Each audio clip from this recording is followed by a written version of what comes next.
ಇದಕ್ಕೆಲ್ಲ ಟೈಮ್ ಬಂದೇ ಬರುತ್ತೆ. ಟೈಮ್ ಬರ್ಲಿ, ಅವಾಗ ಗ್ರಾಚಾರ ಬಿಡಿಸ್ತೀನಿ.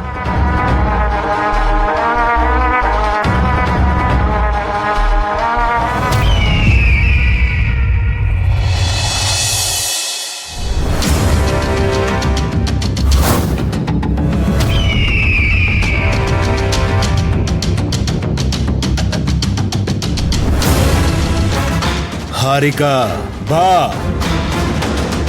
ಹಾರಿಕಾ ಬಾ. ಓಂ ಭಟ್ ಸ್ವಾಹ.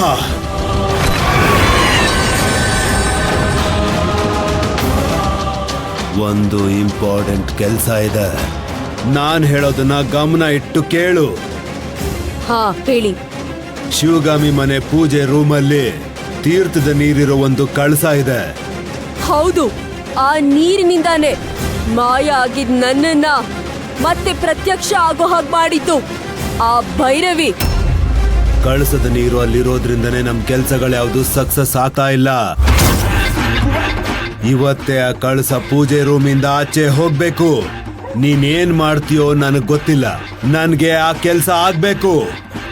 ಆಯ್ತು, ಮಾಡ್ತೀನಿ. ಬರೀ ತೀರ್ಥ ಅಂತ ಹಗುರವಾಗಿ ತಗೋಬೇಡ, ಅದು ಶಾಂಭವಿ ದೇವಿ ಕಡೆಯಿಂದ ಬಂದಿರೋದು. ತುಂಬಾ ಶಕ್ತಿ ಇರುತ್ತೆ, ಹಾಗೆಲ್ಲ ಈಸಿಯಾಗಿ ಅದನ್ನ ಮುಟ್ಟೋದಕ್ಕಾಗಲ್ಲ. ಸ್ವಲ್ಪ ನೋಡ್ಕೊಂಡು ಕೆಲಸ ಮಾಡು. ಆಯ್ತು ಗುರುಗಳೇ, ನಾನಿನ್ನು ಬರ್ತೀನಿ.